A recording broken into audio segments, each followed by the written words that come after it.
regional geopolitics dramatically altered the conflict's trajectory.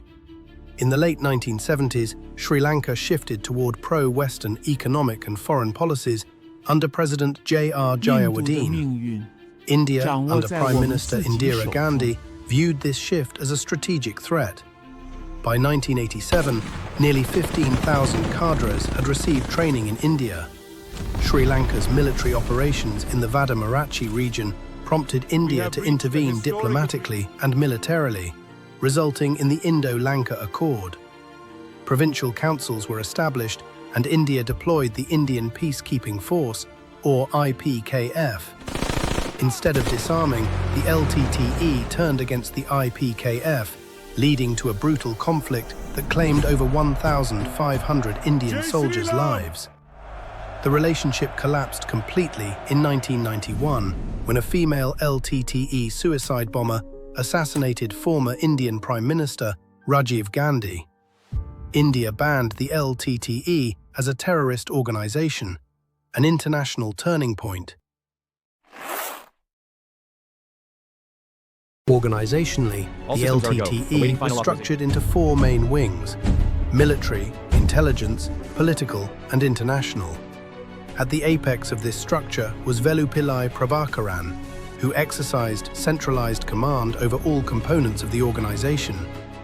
The military wing was divided into three distinct forces: land, sea, and air. The land forces formed the core fighting element and were capable of both irregular warfare and large-scale conventional operations. The Sea Tiger Wing, originally established to facilitate maritime transport between South India and Jaffna, came under the leadership of Raghu, also known as Gundappa, followed briefly by Gaddafi and later by Susai, who served as the special leader of the Sea Tigers. This wing played a critical role in arms smuggling, logistics, and maritime attacks. The LTTE also developed a limited air capability through the Air Tiger Wing. Although small in scale, this component symbolized the LTTE's progression into a multi-domain fighting force, further reinforcing its hybrid terrorist profile. Intelligence operations were managed by the Tiger Organization of Security Intelligence Service, known as TOSIS. This organization was initially formed in India in 1984. Leadership of the intelligence wing evolved over time, beginning with Ram, followed by Wasanthan, Mahathir, and Karuna up to 1990. Thereafter, Hotu Aman emerged as the dominant intelligence leader and remained in that role until his death in May 2009. TOSIS was responsible for internal security, counterintelligence, and targeted operations. In areas under its control, particularly in the north and east, the LTTE established parallel administrative structures. These included police units, courts, banking systems, taxation mechanisms, and civil administrative departments. The organization gradually infiltrated and controlled government institutions, effectively replacing state authority. Taxation of the local population was systematically enforced, reinforcing the LTTE's claim to governance. Eelam War I, from 1983 to 1987, began after the LTTE ambushed an army patrol in Jaffna on 23 July 1983, triggering widespread violence and an insurgency. The government launched defensive operations while the LTTE carried out guerrilla attacks, marking the start of the long civil war.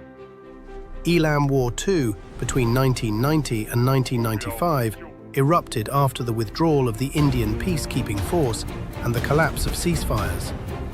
The LTTE expanded territorial control in the north and east, while the Sri Lankan Army launched operations such as Trivida Balaya and Balavagaya I and II, targeting key strategic positions.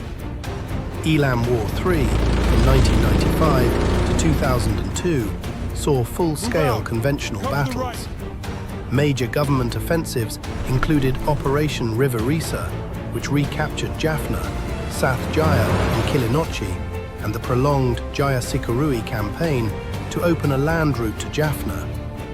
These operations combined with clearing missions like Rivibala, Ranagosa, and Rivikirana, significantly weakened LTTE positions until a Norway brokered ceasefire in 2002 temporarily paused hostilities. Sri Lanka endured decades of violent conflict with the Liberation Tigers of Tamil Eelam, Ltte, a separatist group that repeatedly disrupted peace efforts. In July 2006, tensions escalated dramatically when the Ltte closed the sluice gates of the Mawil Aru Reservoir, depriving 15,000 civilians of water and damaging farmlands in the eastern province. The Ltte's refusal to reopen the gates, despite repeated warnings, compelled the government of Sri Lanka to initiate a humanitarian operation to restore water supply, marking the beginning of sustained military action against the Ltte. Following the Mawil Aru operation, the Sri Lankan military carried out coordinated attacks, combining infantry, artillery, and air support, regaining control of the reservoir by the 11th of August 2006.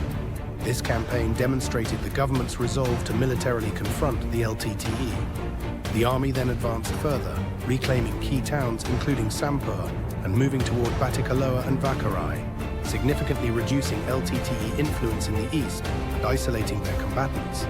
A critical milestone in the eastern campaign was the capture of Thopigala, also called Baron's Cap, a heavily fortified Ltte base featuring bunkers, training camps, and jungle cover.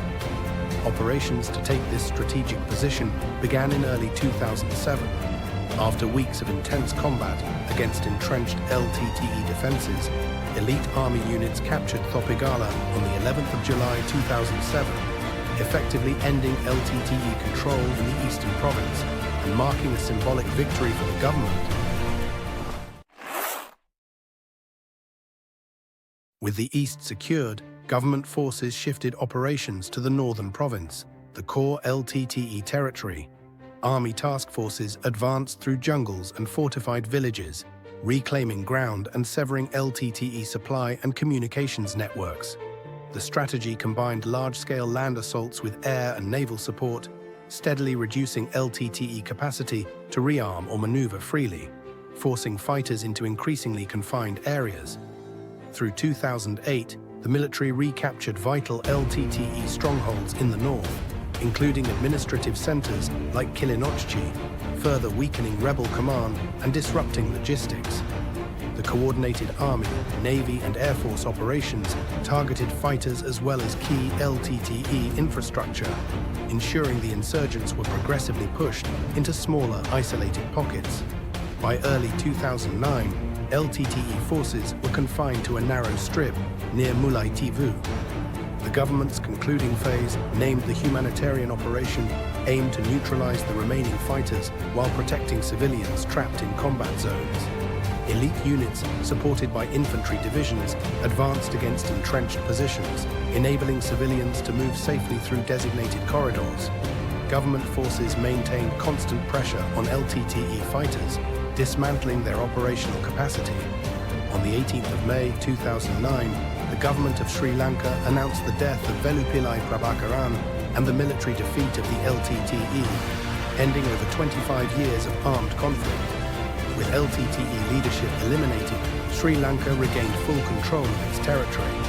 Following victory, the government provided humanitarian assistance, resettled displaced citizens, and rehabilitated former Ltte cadres, including children, as part of post-conflict reconciliation efforts. The war's conclusion restored state authority across the island, enabled reconstruction and the return of civil life, and offered opportunities for reconciliation and national healing.